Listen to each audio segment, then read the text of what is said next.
Boom. Greeting. Welcome back. We're doing another podcast with Thiago Leao, certified public psychologist. Whatever. Something like that. That's technical good. term, Let's right? go with that. We're definitely going with that. Yeah, cool. And make sure that's quiet.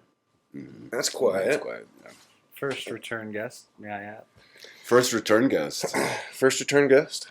Welcome back. Thank you. We just felt like we were getting into the meat of it, and then we stopped it last time. Yeah. But the meat was so tasty. Yeah, that was a while ago. I don't remember what that was. We'll feel our way over to it again. All right, One way or another. So much for building on past momentum. The interplay of jiu-jitsu and psychology, PTSD, vets, training jiu-jitsu for therapy to work out their issues. Yeah, it's a fascinating conversation. We did just ricochet off the surface of it. I do recall some version of that. So, okay, so let's go back to the beginning, I guess, not so much of the conversation, but more to the beginning of your experience. How did you start working with, like, PTSD and how did you start into trauma-informed therapy? So that was 2011 was my residency at the vet center in Boulder. I began there, and it was a hell of a clinical experience. I ended up inheriting a Vietnam veteran group. There was a clinician that was retiring. My supervisor was a Marine corpsman from Vietnam, became a therapist after the war, and he was on his way out, and then I inherited that Vietnam group, which was an amazing experience, and ran another group with who now is the director of the Boulder Vet Center for the OEF and OIF, the Enduring Freedom, and so Afghanistan and Iraq. That was an amazing experience, and so that was the beginning of exposure to the combat stuff. It was a hell of a training, hell of an education. I bet. Yeah. There's some crazy stories, crazy stories. Per the, whatever image we usually have, the free associating image of, and I'm sure you can comment a lot on some of this, Sure. But of what war looks like, and then the reality of it is sort of this just not computable experience, pretty much.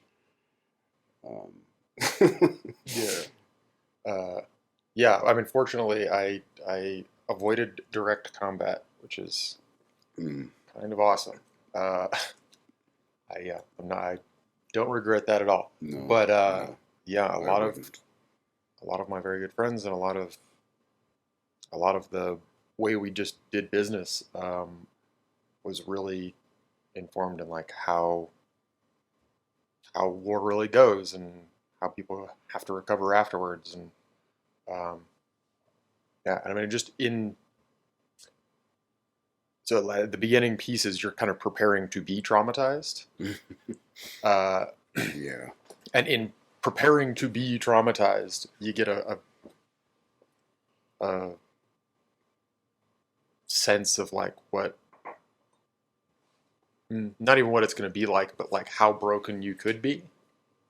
They're kind of, they do a lot of stuff to prepare you to like shut down completely, just to not be functional. Yeah. It's I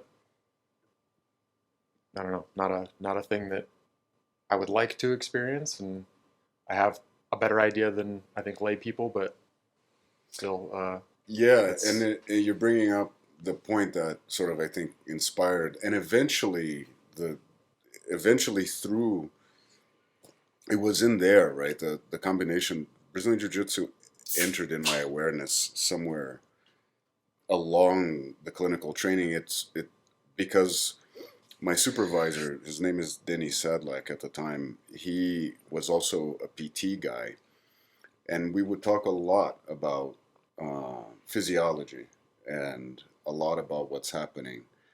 And it was always in the back of my mind, the combat training, and I would look at sort of the combat tactics that they do for infantry, and the Marines would do.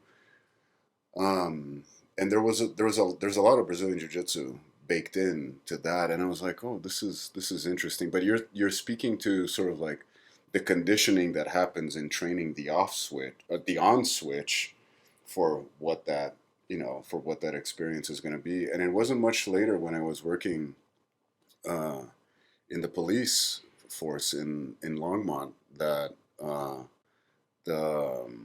it became evident that there was something missing, and there is still something missing, which we can go down that route. But there's a training, there's a huge training component that I think comes with sort of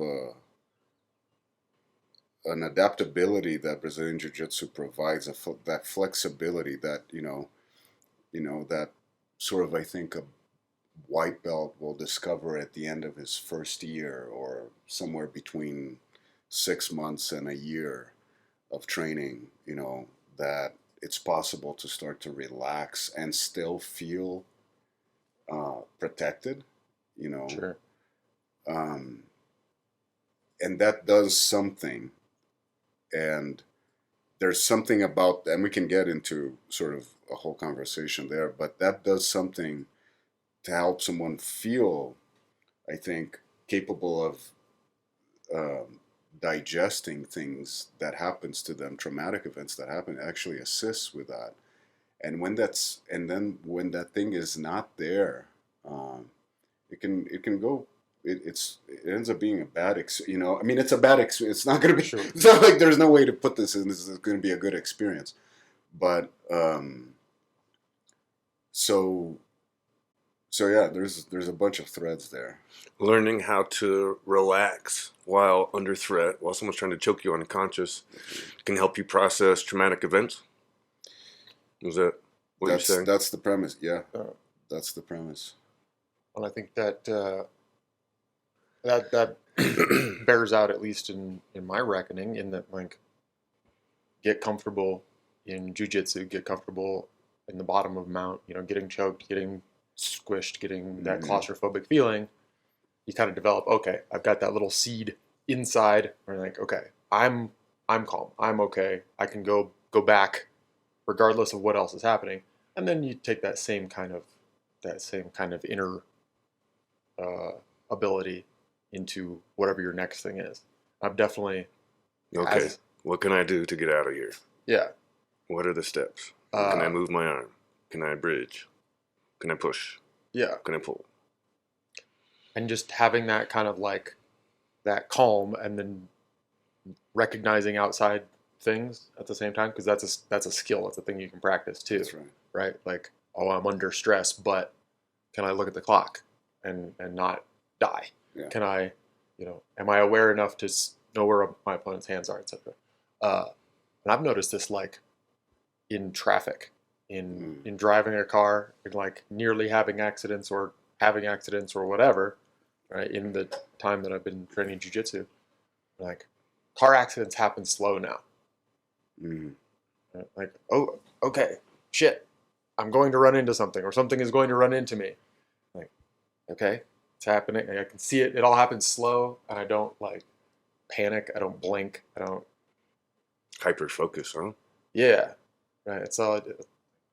Or even simple stuff. I knocked paper towels off the counter, and, like, snatched them before they hit the ground. Right? Yeah. So your reflex changes. That's right. To where, like, oh, okay. Yeah. I have to do something about this bad thing that's happening. But panic is not the thing that I'm going to do. Yeah. Because you've trained. I mean, there's something both of you are highlighting I mean, this sort of makes me froth at the mouth with, the clinical part of the conversation. Yeah. I think to sort of put aside the proposition, for people who don't train jujitsu, if they can throw it out, spread the word.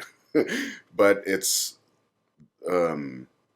we're not talking about high levels of the game here, so to speak. We're not talking about very sort of the xadrezinho, like we say in Brazil, which is the chess game of jiu-jitsu, right? Which you end up, that's an arena. Not everybody necessarily needs to go into an advanced form of jiu-jitsu, although I think everybody should practice the art.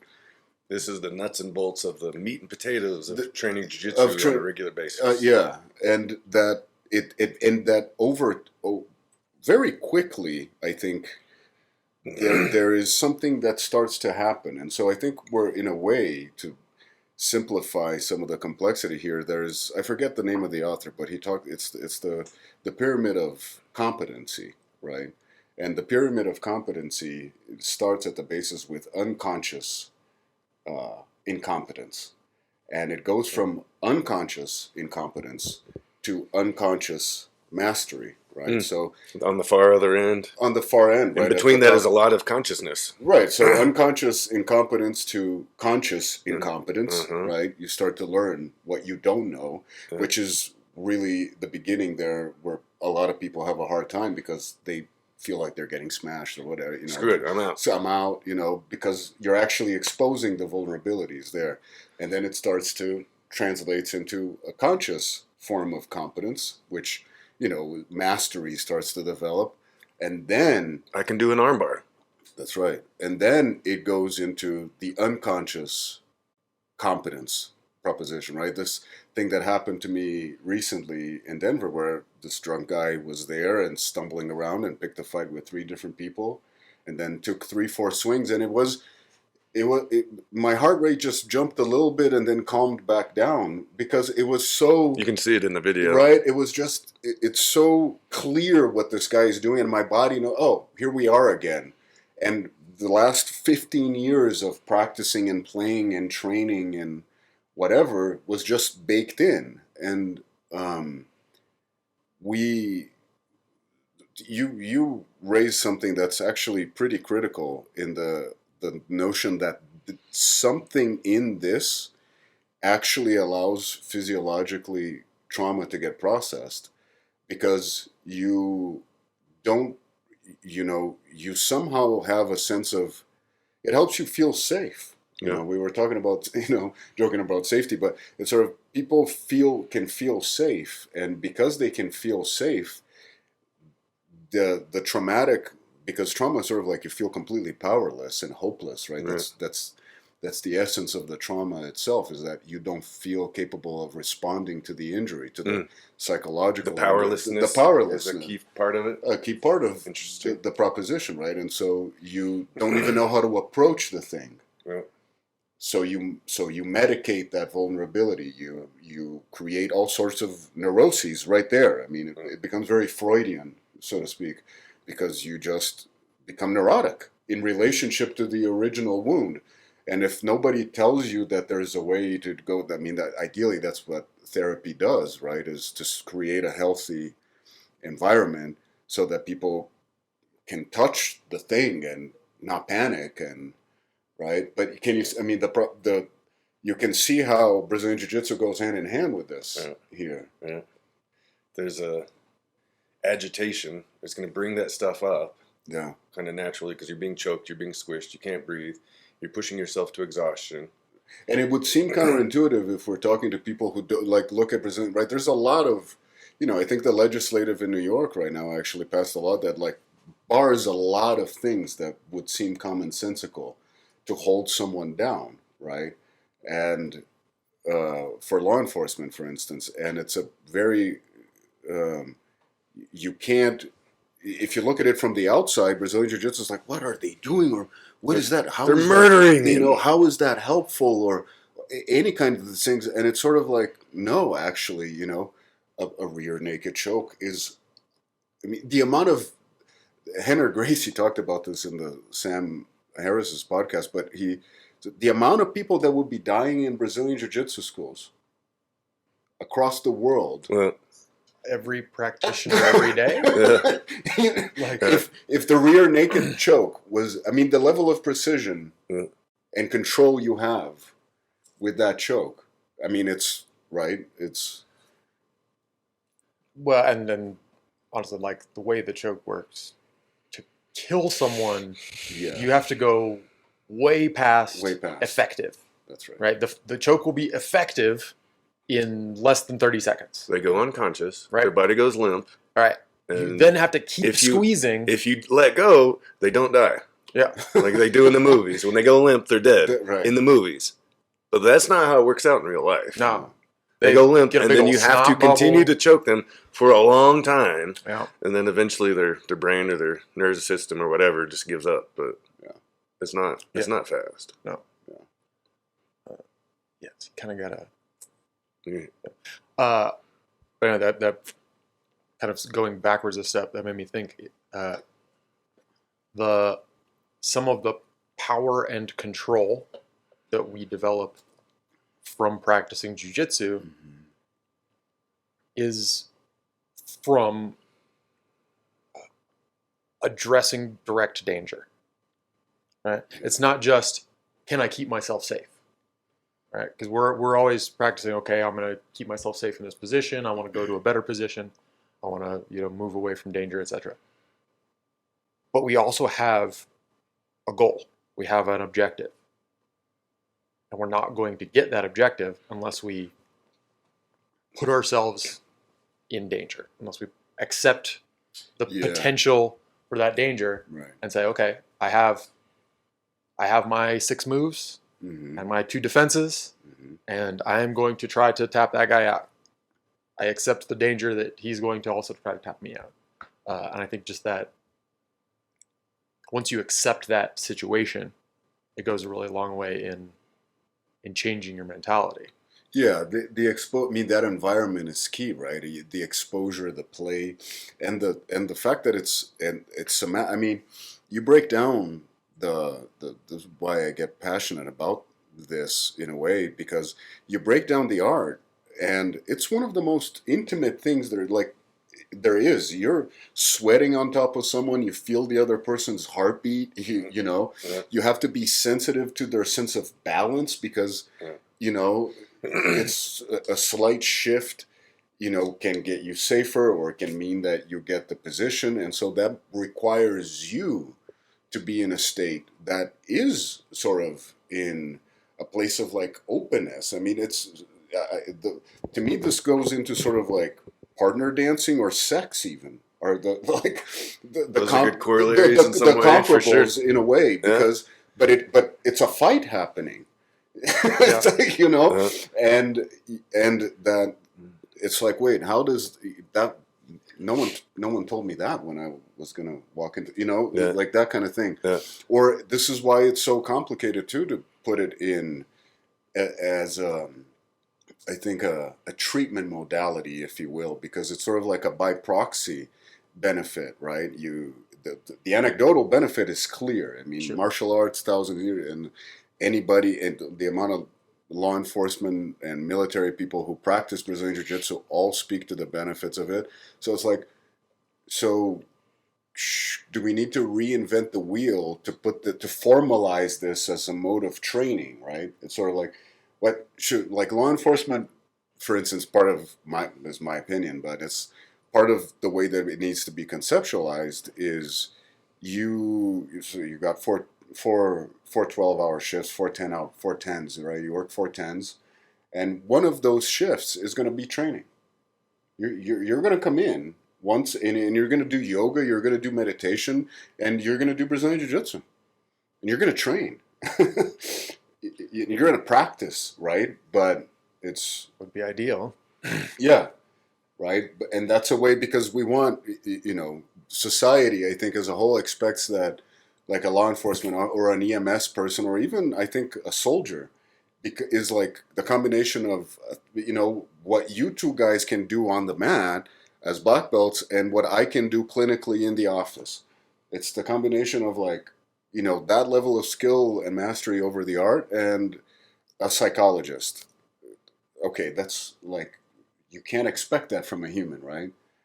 And so if you're not gonna arm them with the tools to learn how to do this adequately and that kind of thing, you start running into problems. But Hmm. we're having, this is like a semi forensic. I think forensically in that way, because that was my work environment back then. This was the origin of this stuff for me.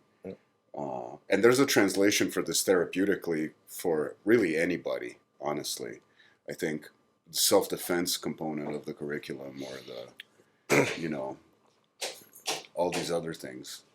They're they're not they're not training regularly. They're not training jiu-jitsu, so they're not uh, processing what's going on in their lives in a healthy way. So it builds up and it constricts and causes problems, causes them to react poorly Yeah. because it just builds up. They don't have any way to release it. No, and the ways to really, and this gets into, we can get into a phenomenal sort of rabbit hole here of like physiology and neuroscience, but it's like it if the brain is a quantum environment, which I think which apparently it is, right, Dude. it's the thing, right? If the brain is quantum entangled with everything going on, whatever you're training and whatever you're practicing, even if you're not practicing, is the thing you're encoding, is the thing that's getting encoded. You see?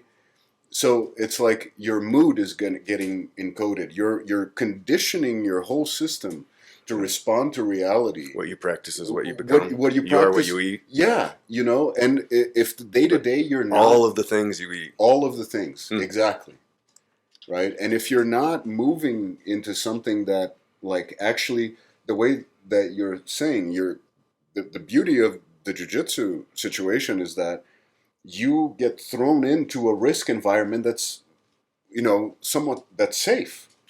Well, I don't think it's even thrown in. I think that's You choose. that's Yeah, the absolutely. piece of it, right? Where you process and you say, okay, I have control, I have power here. That's right. All right, I don't have to be traumatized by this situation, That's right. even though this guy's going to choke me. That's right. I don't have. It's not a bad situation. I picked this. That's I right. know it's hard, That's right. and I have control. That's right. Maybe not all the control, Yeah. but I've got my moves. A I've little got bit my, more every day. Yes, and then I think for me anyway, that's the thing, right? That's why I could never give up jujitsu. I don't have control of anything except my jujitsu. Yeah. I got okay, Yeah. and if I got that one thing, then like No, that's what it was for me, everything too. else can Yeah. work. Yeah. I remember when I first came to the United States, I landed at the university in Boulder, and I felt so completely out of place. And I found the Brazilian Jiu-Jitsu gym 6 months, and it was like fighting with going back home, because I felt like, the culture shock was so big, and from São Paulo to Boulder was not computing at all for me. Nice place, but I just could not. I was not, and then, but I walked into the Jiu-Jitsu Academy, and it's like there's somebody with Havaianas around, and somebody said "Bom dia" to me, and Nice. and it's like I know I remember an armbar, and I went, and it had actually allowed me to stay, to like regulate my emotional discomfort with the reality I was experiencing. I mean, it was a linchpin in my life at the time, A little taste of home. Yeah, and it allowed me to just it allowed me to regulate my nervous system. And I think, I can go into a little spiel here of the neurophysiology. I don't know if that's because this is what you're describing is so key. And I think the reason, and this is really the argument for Brazilian Jiu-Jitsu, for sort of trauma or law enforcement or any kind of sense of powerlessness, is that at the root, right? If you get, and this is sort of the stereotypical white belt experience in a way, and how hard they push. It's because the reticular system in the base of the brain goes into overdrive, right? And it's not regulated threat assessment. Fight or flight. Right? And so this is the thing that I don't know anything else. Psychoanalysis does this well, but it can take up to 20 years. And it changes you, but shorter than 20 years, but it changes you. But there's nothing like 2 weeks of Brazilian Jiu-Jitsu, and you're going to be experience inside yourself your primitive instinctive drive taking over your cognition in the moment, instantaneously, right then and there, and then to have an instructor, a coach, a professor there to go, breathe, relax, put your foot there, and move your hips this way and watch what happens. And it's like, oh, so now the primitive instinct got educated. There's nothing else that does that. Maybe you can say that, there's a form of boxing, maybe. There's a lot of movement and a lot of dance and a lot of strategy, I think, in boxing, right? Which I respect, I think, a lot. But this kind of, the pressure component of Brazilian, that somatic... Like the professor is speaking directly into that fear place. Yeah, exactly. Yeah. Well, I think there's a different element in grappling, in any kind of grappling art too. Than strike, yeah. Yeah, because animals do strike each other to an extent, yeah. right? But that it's almost always like a death blow kind of thing, Lots of animals do play fight. Animals play fight for sure, right? And they'll bat each other around, but animals don't like make hard impact with each other, and then like react. They make hard impact and then somebody's dead, right? Mm-hmm. Now animals do bite and grab and catch and whatever, and then there's a reaction period, right? And so I think the grappling arts, we have a big activation of that lizard brain because you're grabbing. Somebody is holding on to you, and like you don't have time to react to a punch, right? Bang, and it happens, right? But you have an instinctual reaction to somebody grabbing any piece of you, right? Somebody grabs your neck, you're going to move in a certain way. And I think, like the kind of going back the intimacy of jiu-jitsu, right?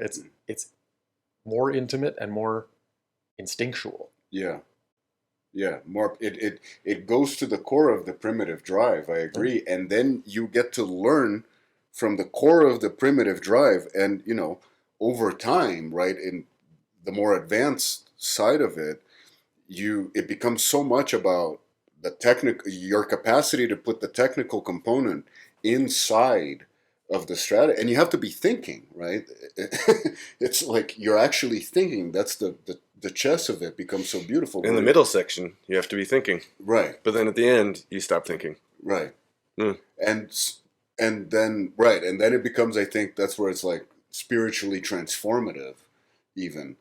But in the beginning, that exposure to, and that the conditioning that happens, and it happens early on, I think, in the path from white to the middle of blue or something, and it for most people, and it continues on, but then I think it's if you put this in a curve, right, it flattens out the curve, but in the beginning, it's a huge sort of reshaping of something that starts to take place, right? And then it sort of keeps trickling up over time, right? But with not the same sort of explosion of experience and experiential sort of consciousness, that you build a whole new somatic consciousness, and it does, and it's sort of like, it's not a fix-it-all pill, but there's, I think, being Brazilian, and it's interesting because it's sort of like Brazil has, there's a few things that I'm proud of, but there's a lot that I'm thoroughly embarrassed about Brazil. As an But- American, I feel you. I appreciate that, dude. I smell your stepping. Yeah, I know. Yeah, exactly. Mhm. It's tricky. Yeah. Mm. But Brazilian Jiu-Jitsu is one of them. I think that was a gift that Brazil gave to the planet, you know. And Obviously, I thoroughly agree. that's right. Huh? And we're only starting, I think, you know, some of these things. The future can be rich, I think, but it's an ongoing conversation too that has lots of barriers to it. I mean, it was you know, it was really hard when we did that training in Longmont. It was very With the police. Yeah, it was very complicated to even get that going because those were the training sergeants for the defensive tactics class. And you know, talk about something that illuminates the lack of mastery and competence. I think they get a year refresher that's 8 hours long Once a year. in their defense. You know, and that's across the board, right? And so Not better in the armed forces. it's not better in the armed forces. So we have, you know, we got a problem in a way, and you know, and how many Brazilian Jiu-Jitsu schools are there, and how much can you know? So, I think I think it's a fantastic medicine. Spidey put us in for Adopt a Cop. Is that what it's called? Yep. Program Yeah. for bringing cops in, getting into trained jiu-jitsu. Yeah. There's a Yeah, it's amazing the lack of engagement with training. I mean, and I saw this in the Air Force, but I would bet anything it's true across police forces. But yeah, the lack of engagement with the training is kind of the issue. Cops, soldiers, whoever, yeah. it becomes their job, right? And you're going to show up and you're going to do your job, right? Yeah. I don't want to sit in front of this computer for 6 hours. That's not my job. I don't want to sit in this classroom and listen to that guy rattle on for blah blah blah. I've been out on the streets for 5 years, and I'm still alive and I'm fine. I don't need your crap, right? I know how to do my job, and so you get that lack of engagement, and then by the time they need it, it's too late. Yeah. I don't know. It's a very hard cultural piece for sure, and there's a lot of complicated guardians at the door. But yeah, I mean, it ends up being, I think, something like that. Some kind of flanking social phenomena starts to happen, where adopt a cop, or there's some kind of way in which they decide themselves, and it's and there's a lot that gets confused particularly in the law enforcement. It's like, oh, you can't do that because they got the belt on or they got the vest on, and it's and it's like, crap. Has nothing to do with this. has to do with everything, the way you're going to approach a situation, right?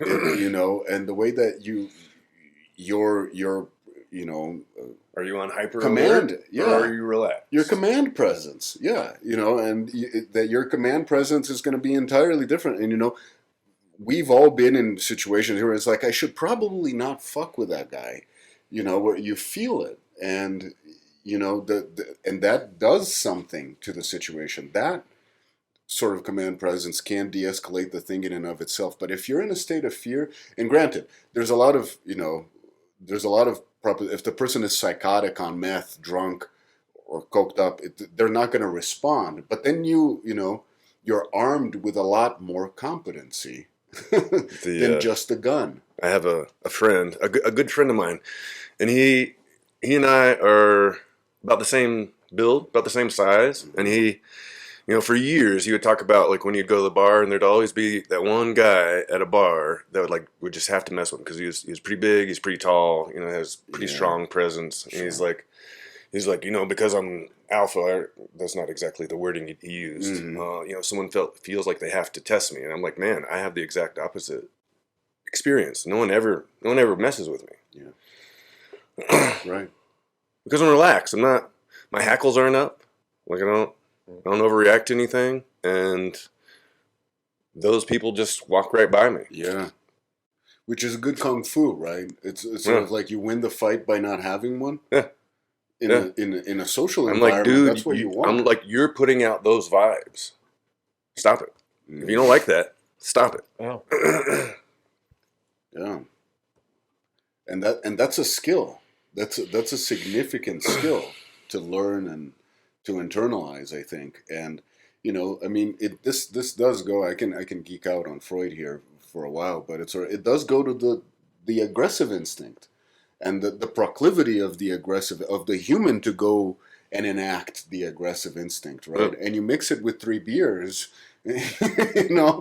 and all of a sudden you have the disinhibition, the neurological disinhibition happening, and if you don't have no sort of exposure and experience and haven't been educated to regulate that the aggressive instinct, it just goes and has a night on the Yeah. Well, You haven't been training jiu-jitsu, so you're a little frustrated about whatever, and that stuff builds up over time, and then you're a little relaxed. Guess Someone what? You says looked at something. me funny, right? Someone says something which gets misinterpreted as something aggressive, and now we're in boom. Kansas. Yeah, Boom. yeah.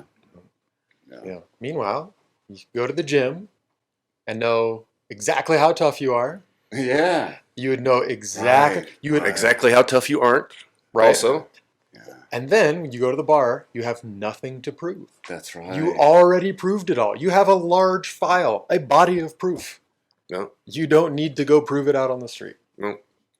That's the other side of the experience, I think, that Right. to me is, to put the psychological spin on it,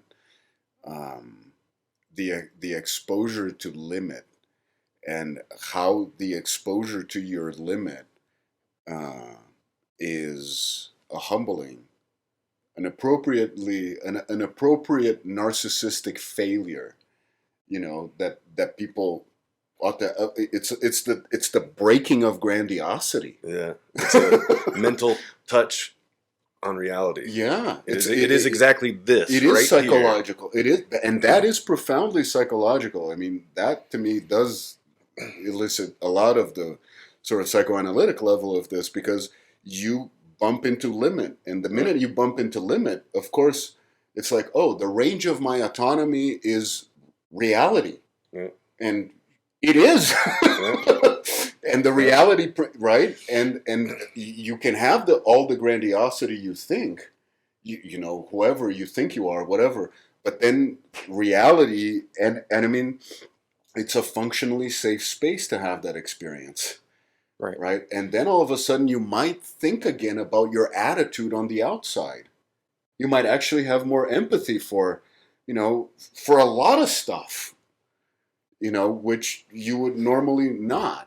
And I think that's a huge other part of it. It sort of, you become a better person that way, I think. Yeah, I feel like jiu-jitsu has just increased my empathy exponentially. I can relate so much more to how people feel. I can relate so much more to being moved. I don't know. You learn a lot, and you really feel for people when you're nose to nose Yeah. for decades. Yeah. I mean, I'm thinking now, like those moments where like you're having a really good roll, and you're pushing your partner, and it happens a lot, like when I'm rolling with lower ranked folks, where I'm like pushing them and pushing and pushing, and they have that like deep sigh or whatever, right? And I'm like, oh, okay. I've been there. I've had that, like, That's where they are now. right? Roger We're like, that. Yeah. oh, I know that sigh. Yeah. I'm going to back off my pressure just a little bit because I've been there before. I know, Mhm. right? Like, the match isn't over, but this person needs a breath. Right? They Like, done gave up. They need a second. right. Yeah. And so, yeah, I mean, just you can't be that close to people without Yeah. learning to feel for them and feel them a little bit. Yeah. I mean, actually, I think that I might have accidentally said something smart. Take the bait down, people. Stop it right now. Everyone shut it down. Right here. Let's stop. Remember this. Remember this forever. Oh shit! Now I made such a big deal. Jamie, play that back. and that's the moment where you do what Thiago was talking about, where you're like, they make that sigh. You can tell they broke a little bit, and you're like, you take a second, and then you encourage them. You're like, okay, keep going, breathe, relax, and keep fighting. Right, and you can't help but feel people. That was the smart thing I accidentally said. Yeah. Right, like literally, you can through their body, through their tension, through their whatever, you can feel somebody's emotional state. Mm-hmm. Yep. Mm-hmm. Absolutely. Right. You can feel their anger, their frustration. Yep. You can feel if they're relaxed. Oh yeah. Mm-hmm. Right. Like I like rolling with Cobra, right? Because he gets these little bursts of joy, right? And he's relaxed and he's calm, and then like something hurts me, and he's got this little bubble of joy. And I'm like, okay, well, that's beautiful and pure, and fucking stop it. Anytime I can give a black belt a little bit of a hard time, I feel a bubble of joy for sure. Yeah. Any black belt, but but yeah, and then it can go right to this place of relaxation that you're talking about, and this is the thing. It's sort of like, I think we need it has to do with a sort of a conceptualization of of what fighting or what training looks like. It's sort of like you have to be ready. Get all worked up into a frost. That's right. And I mean, you look at any good boxer, Tyson, Ali, like, it's sort of was it him and Cassius Clay, or where? No, that's the same. Muhammad Ali. That's the same. Like Ali Frazier. And well, he was in the back of the ring, and he just put his hands down. The rope-a-dope. Yeah, and he just, just that was. And it was Ali Frazier, wasn't it? Just it wasn't Frazier. That was Muhammad Ali. That was Ali. It was Ali. That was and the guy that made George Foreman. Yeah. Oh, okay. Ali Foreman. And Africa. Yeah. It was in Africa. And no one could deal with Foreman's power, and Ali couldn't either, except he figured out how to by not dealing with it. That's right. By relaxing and taking it. By relaxing. And that clip is just one of the, like, you look at that thing and it's like, how is this happening, right? And he's loose, and boom, boom, boom, boom, boom. Yeah. And that, if you conceive of what is that stance in the fight, right? And that something that you train in Brazil in jiu-jitsu, because it's sort of like you don't slap hands and immediately grip really hard, because a white belt will do that, and it's so easy to sweep them. Yeah. Whoop, they're tense. Whoop, right? You get someone. They made themselves into a solid object, which you can push over easily. Yeah, exactly. If you try to push over a jellyfish, it's going to be hard because they're not a solid object. Because they're relaxed. Right. Or whatever. They're jellyfish. And it's like you grip, you feel the grips when I roll with you guys or anybody who's a little more advanced. It's sort of the grip is there, but you don't know which direction exactly that thing is meant to go. Because it'll go whatever direction that counters the direction you're trying to push it. Right. And when you push it. That Bruce Lee called it minimal anticipatory tension. The state of minimal anticipatory tension, which is perfect. The state of water he talks about is that's metaphor, what he called it. Right? It's like you don't want to be gripping. You want to be here, sort of with your hand on the person, right? So that it's right. You can grip, Yeah. right? You can put you the can squeeze, you or can you can squeeze, relax. If I but- push, you can pull it back. That's right. If I pull, but you can push. you're here. You're in contact, right? And so him in the Jeet Kune Do, whatever, because he did like some ground grappling stuff, but it's there in the theory, right? And to me, this is real education, like if we trained people to sort of I mean, to me, this is sort of the future. It's like, I'm going to get pie in the sky here for a second, but it's sort of like if we have hope to survive on the planet, we probably need to learn how to deal with one another, right? We a little better. Seems to make sense. I mean, let's go, right? That's a conversation worth having. So we all need to read Carl Lightman and get our blue belts.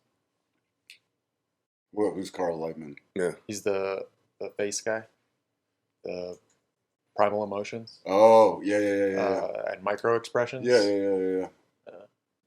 He was considered at one point the world's foremost expert on empathy. Right.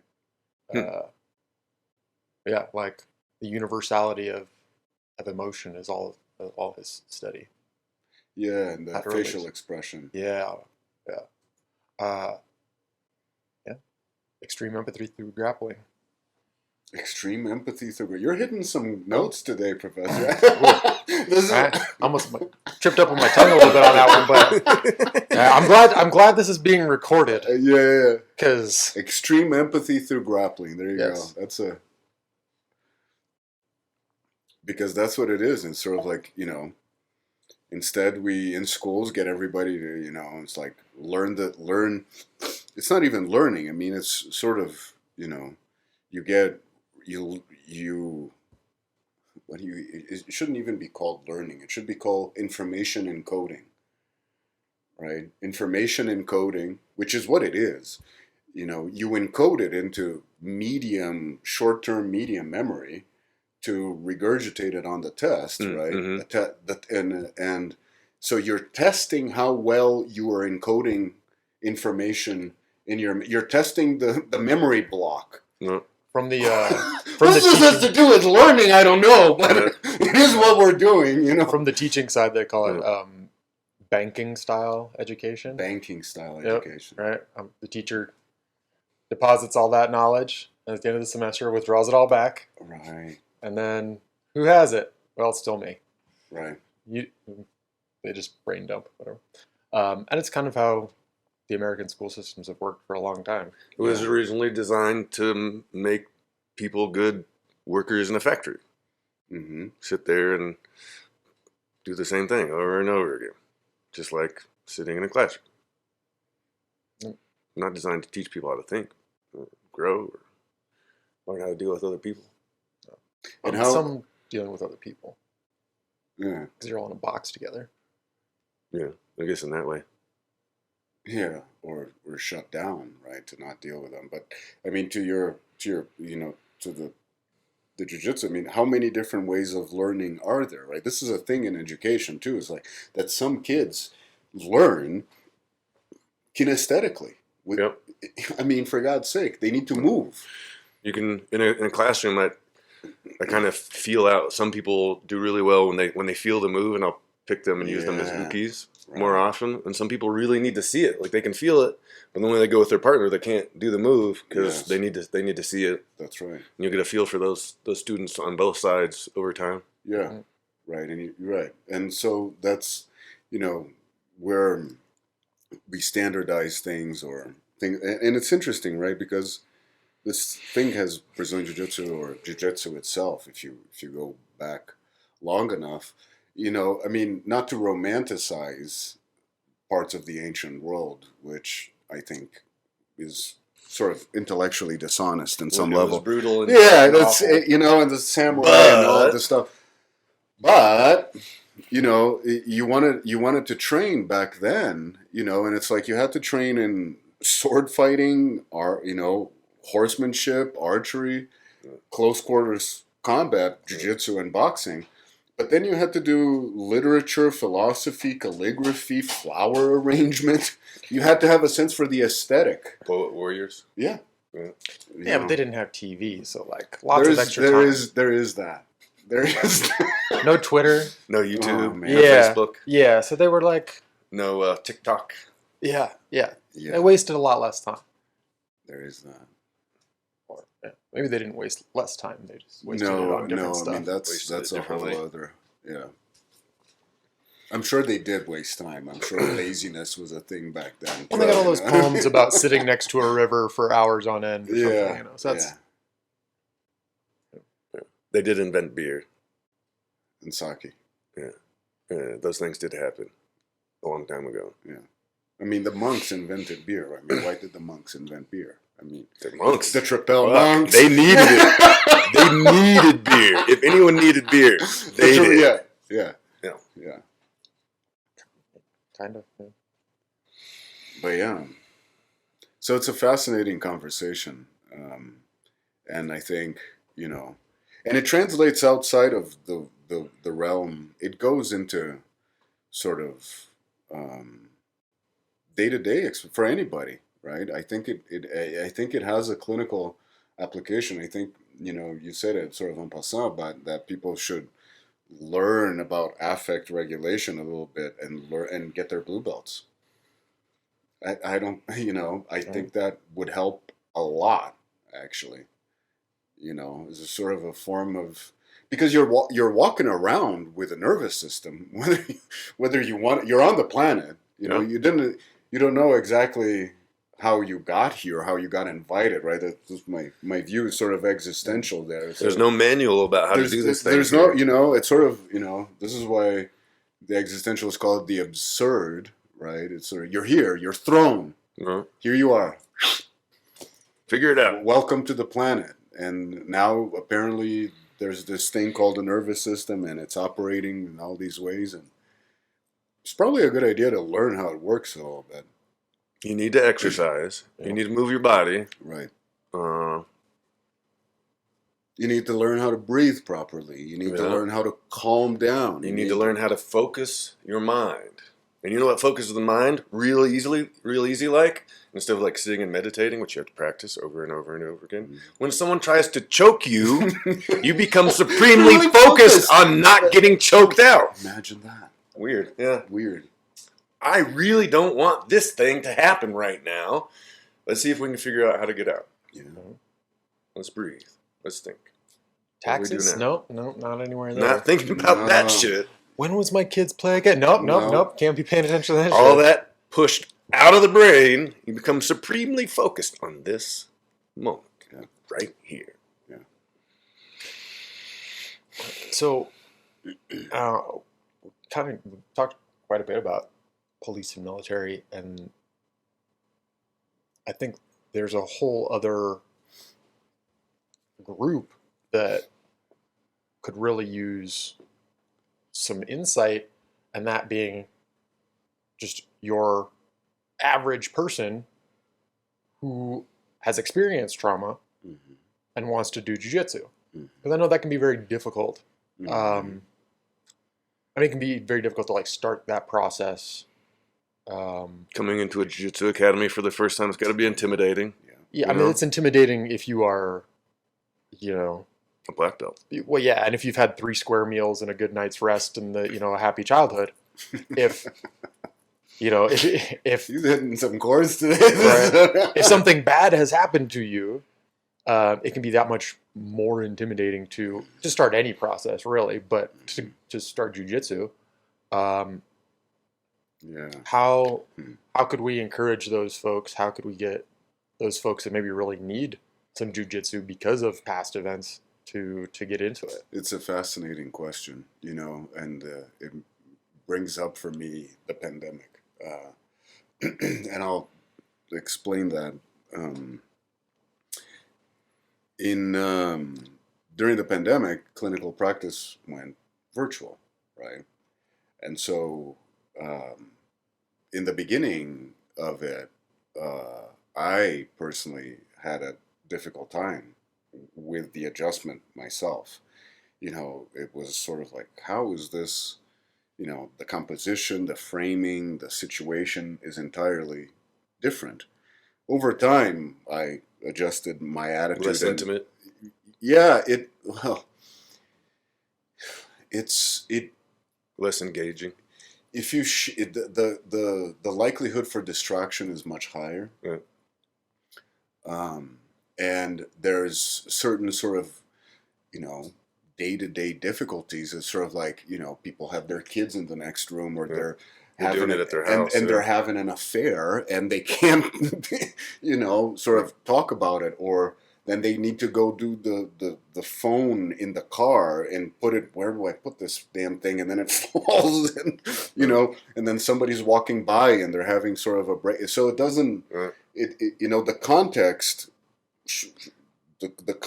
the framing of psychotherapy shifted. Not the picture, but the rest of it. And then eventually people found, I found that everybody sort of found their groove with it and understood. I had people that understood that they needed to take their drive, park it in this parking space and do it there, and that place was quiet, and people found a way eventually. But it highlighted for me, and I'm making an analogy here with the anxiety of seeking a therapist, right? Sure. And that's an anxiety-ridden process. There's a part of the treatment that got left with Zoom or virtual, which was the journey of leaving your house, getting in the car, and going to the office, right? And sitting in the waiting room, and then getting in, and then leaving and going back home, which is actually an important unspoken part of the treatment, right? Sure. Because you're sort of organizing yourself in the direction, and then there's a ritual involved in all these things. I talk about that ritual in jiu-jitsu a fair amount. Yeah? Leave that stuff out there. When you come in, you take your temperature, you bow on the mats, you change out of those clothes of that other world, and you put on the clothes of this place, leave that stuff behind, and put yourself into this space. Yeah. And I think that the intimidation factor that we're talking about, I think in the world of psychology, there's the stigmatization, which is getting lower as time goes by, which is a good thing. And then in what you're describing, particularly if someone's been exposed to trauma or what have you, bad experiences, that intimidation factor is sort of I think it feels Lilliputiano, like I can only say that. Lilliputian, like it feels more giant than it actually is. I think it's the kind of thing that, do exposure therapy, right? With the Jiu-Jitsu Academy, which is walk by the front door. The Lilliputians were the little people that tied down the giant. The giant Gulliver's Travels, and Gulliver. So it feels so. Gulliver was the giant. The giant, right? Okay. And so you have the fantasy that it's sort of Gulliver that you're gonna go meet or something like that. This thing, and it's actually small, right? It's actually not that you walk in, sit down in the thing, you get met with someone who comes and says hello to you, or someone will show you a couple moves. You'll have fun with. And that there is challenge yourself to have a panic attack right there in the Jiu-Jitsu Academy. I suppose it's in a way just by sitting on the bench and looking at the class, and maybe you run the risk of figuring out that it is actually a welcoming environment, right? You run the risk of it being sort of something that triggers you, just like psychotherapy can trigger you, and the likelihood of you being triggered in therapy is probably much higher, I think, to some extent. But it might happen on the mat, but you're actually going to learn, I think, that it is a fundamentally okay place. It's a safe place to come in. There's a community.